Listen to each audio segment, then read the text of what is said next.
제가 머리가 조금만 길어지면은 다들 파마했냐고 물어보시거든요. 네, 그래서 미리 하고 왔어요. 자연스럽게 잘 됐나요? 참, 옛날에 뒤에 저기 우리 교회뿐만 아니고 뒤에 앉아서 앞에 보면은 참 우리 권사님들 뒷모습이 어쩜 그렇게 뽀글뽀글 다들 똑같으신지, 또 그걸 보고 어떻게 다들 구분을 하시는지 그렇게 생각했는데 왜 했는지 알겠더라고요. 네, 나이가 들수록 머리숱도 빠지고 또 관리하기도 수월하고 하니까 그래서 다들 하시는 거죠. 네.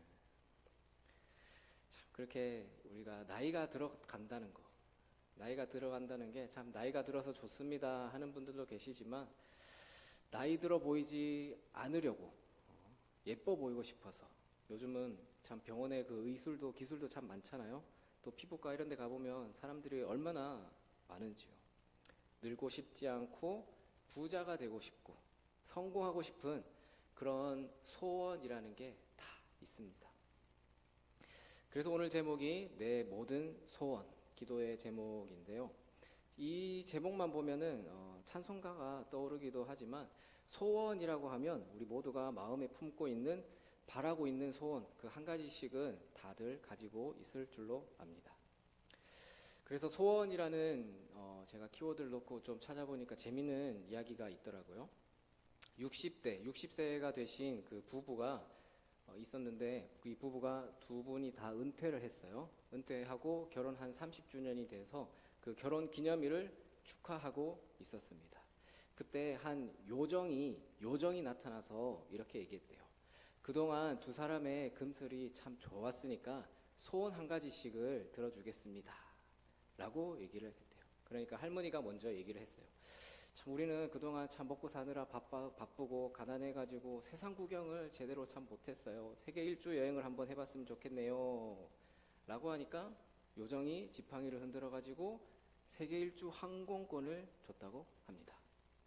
그 다음 이제 할아버지가 차례되었죠. 할아버지 차례가 되었는데, 할아버지가 어떤 소원을 말하냐면은, 나는 이제는 나보다 한 30살 젊은, 30살이 어린 여자를 한번 살아봤으면 좋겠습니다 라고 소원을 얘기를 했대요.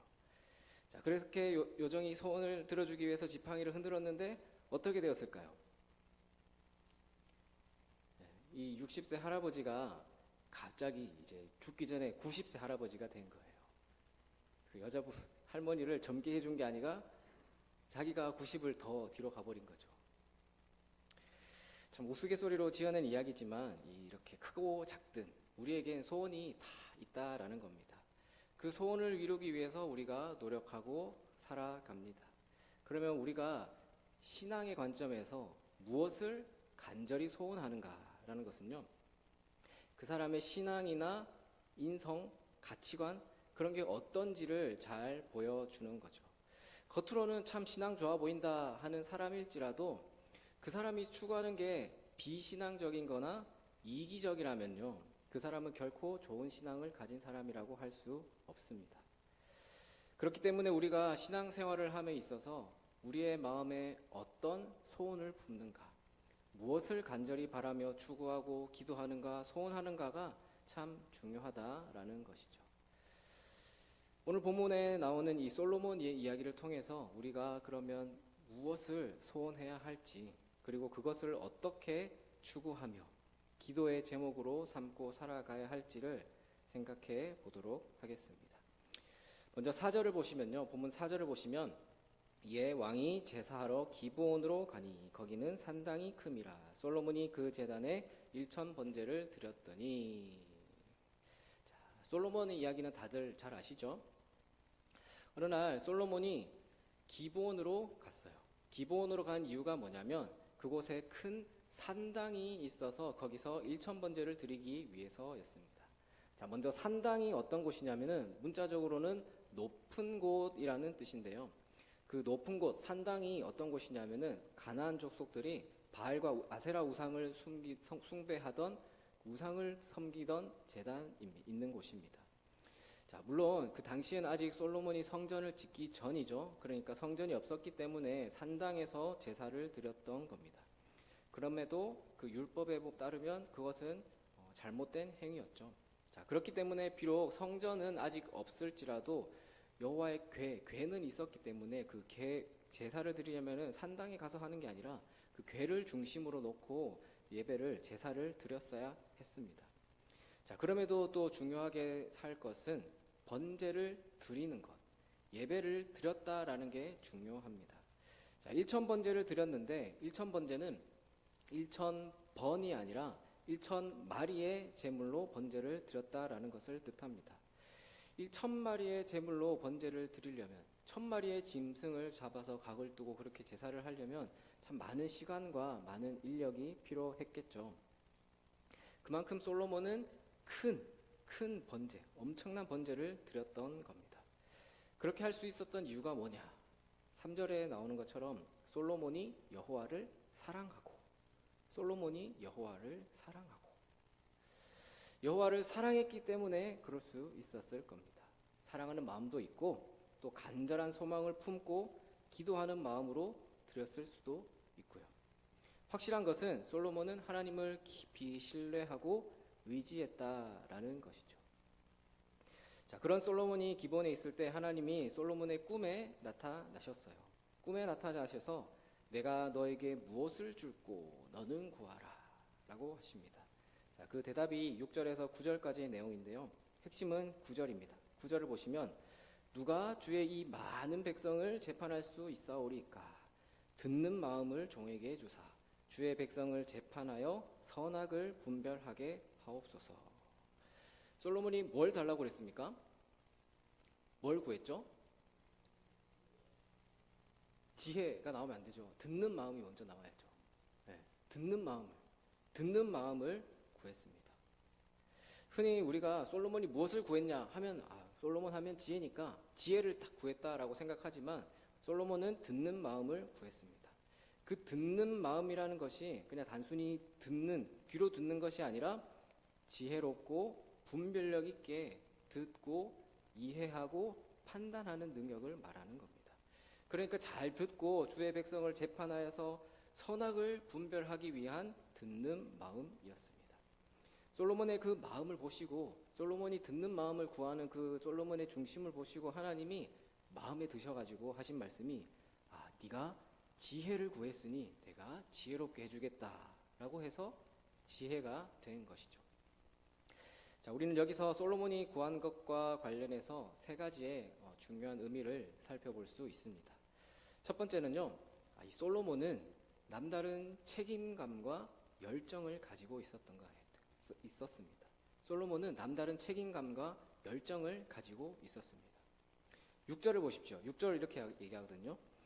솔로몬이 이르되 주의 종 내 아버지 다윗이 성실과 공의와 정직한 마음으로 주와 함께 주 앞에서 행함으로 주께서 그에게 큰 은혜를 베푸셨고 주께서 또 그를 위하여 이 큰 은혜를 항상 주사 오늘과 같이 그의 자리에 앉을 아들을 그에게 주셨나이다. 솔로몬은 하나님이 자신에게 은혜를 베푸셔서 왕이 되게 하셨다는 것을 알았기 때문에 이런 고백을 하는 거예요. 그래서 솔로몬은 참 좋은 왕이 되고 싶었겠죠. 많은 권력을 누리고 엄청난 힘을 가진 왕이 아니라 백성들을 잘 다스리고 잘 재판하는, 그래서 백성들을 편안하게 하는, 백성들을 행복하게 하는 그런 왕이 되고 싶었습니다. 그렇기 때문에 듣는 마음을 달라고 간구할 수 있었던 것이죠. 왕으로서의 책임을 다하여서 나라를 평안하게 하고 백성들을 위하는 그 책임감과 열정이 있었기 때문에 듣는 마음을 간구했던 것입니다. 자, 그럼 두 번째는 뭐냐면 솔로몬은 겸손했습니다. 겸손했어요. 7절에서 9절 말씀인데요. 우리 같이 한번 읽어볼까요? 같이 읽겠습니다. 나의 하나님 여호와여, 주께서 종으로 종의 아버지 다윗을 대신하여 왕이 되게 하셨사오나 종은 작은 아이라 출입할 줄을 알지 못하고 주께서 택하신 백성 가운데 있나이다. 그들은 큰 백성이라 수요가 많아서 셀 수도 없고 기록할 수도 없사오니 누가 주의 이 많은 백성을 재판할 수 있사오리까. 솔로몬은요, 자기 능력에 비해서 이 왕이라는 이 자리가 너무 크고 중하다라고 생각을 했습니다. 자신은 왕의 역할을 잘 감당하기에 부족하다는 것을 인정했습니다. 그래서 솔로몬은 하나님께 듣는 마음을 주셔서 백성을 잘 다스리고 재판하고 그렇게 해달라고 간청했던 것입니다. 자, 또 세 번째는 진정한 지혜는 듣는 것에서 온다라는 거예요. 진정한 지혜는 듣는 것에서부터입니다. 솔로몬이 구한 듣는 마음은 사람들의 말을 잘 듣고 이해하고 판단할 수 있는 실질적인 지혜였습니다. 결국 왕에게 있어서 필요한 지혜는요, 사람들의 말을 잘 듣고 그들의 형편과 또 내면과 그리고 사람들 사이에 얽힌 그 관계들을 잘 이해하는 것이구나라는 사실을 알 수 있습니다. 말하자면 솔로몬이 강구한 그 듣는 마음은요, 실질적이고 필요했던 지혜였던 것이죠. 이후에 16절부터 나오는 솔로몬의 재판이, 그 이야기는 다 아시죠? 솔로몬이 왕이 되고서 딱 처음 맞이하는 시험 때 같은 거였어요. 여기서 첫 단추를 어떻게 꿰냐가 정말 중요하잖아요. 그래서 재판이 참 중요했는데 거기서 보란듯이 아주 명판결을 내리게 됩니다. 아이 엄마라고 주장하는 두 여자의 이야기, 뭐 그 내용은 다 아실 테니까 거기서 솔로몬이 뭘 했죠? 두 여자의 말을 들었습니다. 듣는 게 지혜다라는 거예요. 여러분들, 오늘을 살아가는 우리도 많은 사람들과의 관계 속에서 살아갑니다. 사람들과의 관계 속에서 필요한 지혜가 있죠. 그 지혜가 뭐겠습니까? 듣는 거예요. 잘 듣는 마음이에요. 그래서 우리는 잘 들어야 합니다. 서로의 말과 생각을 들어야 합니다. 어떤 일을 하게 되면요, 그 일을 하기 전에도 서로의 생각을 잘 듣고 얘기를 해야죠. 하고 나서도 그 일에 대해서 또 서로의 생각을 들어야 됩니다. 근데 듣지는 않고 일만 하고, 듣지는 않고 뭐 문제 해결만 하려고 하면 분명히 잡음이 생기게 됩니다. 그래서 이 듣는 거에 관해서 조금만 더 우리가 생각을 해보자면요, 보통 사람이 1분, 1분 동안 100가지의 단어를 얘기할 수 있대요. 1분 동안 100가지의 단어를 통해서 말을 할 수 있다고 합니다. 근데 뇌는요, 듣는 귀는요, 1분에 400단어가 입력이 되고 처리가 되고 이해가 된대요. 그러니까 4배가 차이 나잖아요. 그만큼 우리는 대화를 하면서도 4분의 1만 말하고 나머지 4분의 3은 충분히 들을 수 있는 거예요. 생각할 수 있는 거예요. 나머지는 듣고 생각하라라는 거죠.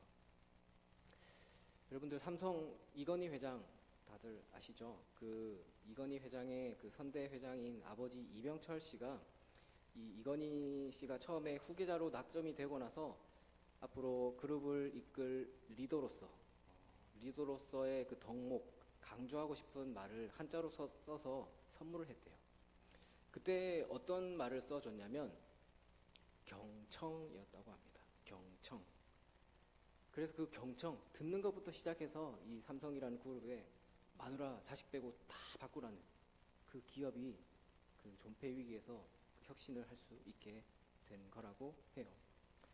또 구글이라는 미국의 기업을 아시죠? 구글도 이 기업 혁신을 위해서 사내의 그 조직 문화 개선을 위해서 프로젝트를 진행했다고 하는데, 이 조직이 어떤 성과를 내는데 그 일을 하는 데 있어서 중요한 요소가 뭘까라고 연구를 했는데, 물론 실력이나 그 자질도 중요하지만 심리적 안정감이 제일 크대요. 심리적인 안정감. 무슨 말이냐면요, 심리적 안정감이 뭐냐면 팀원들이 서로 자유롭게 의견을 나누고 실수해도 비난하지 않고 서로 존중하는 환경, 그 환경이 제일 중요하다는데 거기 핵심이 바로 경청이래요. 듣는 거래요. 서로 의견을 듣고 존중하는 거래요. 그만큼 참 듣는 게 중요하다라는 거죠. 아무튼 그렇게 우리가 교회에서도 우리가 신앙생활을 하는데 서로 들어주고 또 듣는 게 참 중요한 거구나라는 그런 묵상을 하게 되었습니다. 아무튼 그렇게 이 솔로몬이 듣는 마음을 구했는데 그 말을 듣고 하나님이 뭐라고 하셨냐면은 그 말씀이 10절이죠. 10절에서 솔로몬이 이것을 구하매 그 말씀이 주의 마음에 든지라. 솔로몬이 하나님께 듣는 마음을 구한 것이 하나님의 마음에 들었어요. 하나님의 이 마음에 들었다라는 표현은 기뻤다라는 의미입니다. 하나님은 솔로몬의 그 기도를 들으시고 마음에 기뻐하셨어요. 왜 하나님은 솔로몬의 그 기도를 기뻐하셨을까요? 11절입니다. 우리 11절 말씀 함께 읽어보겠습니다. 11절입니다. 이에 하나님이 그에게 이르시되 내가 이것을 구하도다. 자기를 위하여 장수하기를 구하지 아니하며 부도 구하지 아니하며 자기 원수의 생명을 멸하기도 구하지 아니하고 오직 송사를 듣고 분별하는 지혜를 구하였으니. 하나님은 솔로몬이 자기를 위하여 구하지 않는 것을 기뻐하셨습니다. 하나님은 솔로몬이 하나님이 맡기신 사명, 즉 자기에게 주어진 직무가 무엇인지를 알았고 그것을 잘 수행해서 하나님의 뜻을 이루어가는 데 필요한 것을 구했기 때문에 기뻐하신 것입니다. 솔로몬이 그렇게 구한 것을 마음에 들어하신, 기뻐하신 하나님은 이어서 이렇게 말씀하셨어요. 12절, 13절입니다. 이 말씀도 함께 읽겠습니다. 내가 내 말대로 하여 내게 지혜롭고 총명한 마음을 주노니 내 앞에도 너와 같은 자가 없겠거니와 내 뒤에도 너와 같은 자가 일어남이 없으리라. 내가 또 내가 구하지 아니한 부귀와 영광도 내게 주노니 내 평생의 왕들 중에 너와 같은 자가 없을 것이라. 이 말씀의 핵심이 딱 두 가지예요. 첫 번째는 하나님은 솔로몬이 구한 대로 지혜롭고 총명한 마음을 주겠다고 하셨어요. 또 두 번째는요, 솔로몬이 구하지 않은 부귀와 영광까지도 주겠다고 하셨습니다. 하나님이 솔로몬에게 지혜롭고 총명한 마음을 주시면 솔로몬은 지혜롭게 될 거고요. 부귀와 영광을 주시면 왕들 중에서도 누구도 앞으로 그 이후에 어떤 왕도 솔로몬과 같은 사람이 없게 될 것이라 하셨습니다. 우리 성도 여러분, 우리가 여기서 생각해야 할 게 있어요. 우리도 하나님께로부터 받기를 바라는 것들이 있고 그것을 위해서 기도하죠. 그런데 과연 우리가 기도하는 그 내용들이 하나님이 보시고 하나님이 들으시고 하나님이 기뻐하실 만한 그런 기도입니까? 여러분 새벽마다 금요일, 수요일 이렇게 생각날 때마다 수시로 기도할 때 하는 그 기도가 하나님이 마음에 들고 하나님이 기뻐 받으시는 기도인지 한번 돌아보시기를 바랍니다. 솔로몬처럼 우리가 소원하고 간구하는 것이 하나님의 마음에 들어서 기쁨이 된다면 그것은 물론이고 우리가 기도하는 그거는 물론이고 구하지 않은 것도 오히려 그것보다 더 크고 풍성한 은혜와 복으로 채워주실 줄 믿습니다. 그렇게 솔로몬이 구하자 하나님은 그렇게 해주겠다 하고 마무리하시면서 이런 말씀을 주십니다. 14절을 보시면 내가 만일 내 아버지 다윗이 행함같이 내 길로 행하며 내 법도와 명령을 지키면 내가 또 내 날을 길게 하리라. 자, 이렇게 솔로몬과의 대화를 마무리하시면서 하나님이 주신 말씀입니다. 하나님은 솔로몬이 하나님의 길로 행하며 하나님의 말씀대로 살아가기를 바라면서 이렇게 말씀을 하셨어요. 하나님은 듣는 마음을 구한 솔로몬을 기뻐하셔서 마음에 드셔가지고 솔로몬에게 지혜와 함께 부귀와 영광도 주겠다고 약속하시고 생명도 길게 해주겠다고 하셨습니다. 하지만 전제 조건이 있죠. 그냥 무작정 준 게 아니죠. 내 길로 행하며 내 법도와 명령을 지킨다면 지켜야 그렇게 해주시겠다라는 거예요. 하나님의 말씀대로 행하면서 하나님의 길로 행하지 않으면 아무 소용이 없다라는 거예요. 실제 솔로몬의 노년의 삶을 보면 알 수 있습니다. 솔로몬이 이렇게 부를 누리고 또 성전까지 건축했지만 이후에 하나님의 길을 떠나서 우상을 섬기게 되었어요. 아무리 많은 지혜를 가졌고 아무리 많은 부귀와 영화를 누려도 끝까지 순종함으로 하나님이 기뻐하시는 삶을 살지 못한다면 아무런 의미가 없구나 라는 것을 우리가 또 깨달아야 합니다. 사랑하는 성도 여러분, 진정한 지혜란 하나님의 말씀대로 끝까지 하나님의 말씀대로 행하는 겁니다. 이 땅에서 복된 삶을 살아가는 것도 하나님의 말씀대로 살아갈 때 가능합니다. 하나님의 말씀대로 살아가는 것이 우리가 살아가면서 소원해야 할 그 말씀을 붙들고 끝까지 살아가도록 우리가 소원해야 할 기도 제목인 것이죠. 그런 의미에서 오늘 이 말씀의 제목, 내 모든 소원, 기도의 제목, 여러분의 소원, 기도의 제목은 무엇입니까? 많은 그리스도인들이 믿음으로 살아간다고 말은 하지만 실제로 살아가는 모습을 보면 그 삶 속에 참 신앙인답지 않은 비신앙적인 요소들이 참 많습니다. 하나님이 기뻐하시는 소원이 아니라 지극히 세상적이고 이기적인 소원을 가지고 그것만 추구하며 살아가는 사람들이 참 많이 있습니다. 분명히 기독교인으로서 신앙인으로서 신앙생활을 하고는 있지만 그 말씀을 램프의 요정 지니처럼 도깨비 방망이처럼 내가 필요할 때만 내가 필요한 것만 구할 때가 참 많습니다. 그래서 우리는 오늘 말씀처럼 먼저 구해야 합니다. 무엇을요? 하나님이 기뻐하실 만한 것을요. 내 모든 소원, 기도의 제목 찬양하면 그 다음 가사가 뭡니까? 예수님 닮기 원함이라 찬양하잖아요. 예수님이 어떻게 기도하셨습니까? 어떤 기도하셨죠? 십자가를 앞에 두고 겟세마네 그 동산에서 기도하실 때 뭐라고 하셨습니까? 내 뜻대로 마시고 아버지의 뜻대로 하옵소서. 아버지의 뜻대로. 또 그리고 가르쳐 주시기를 너희는 먼저 그 나라와 의를 구하라 라고 가르쳐 주셨죠.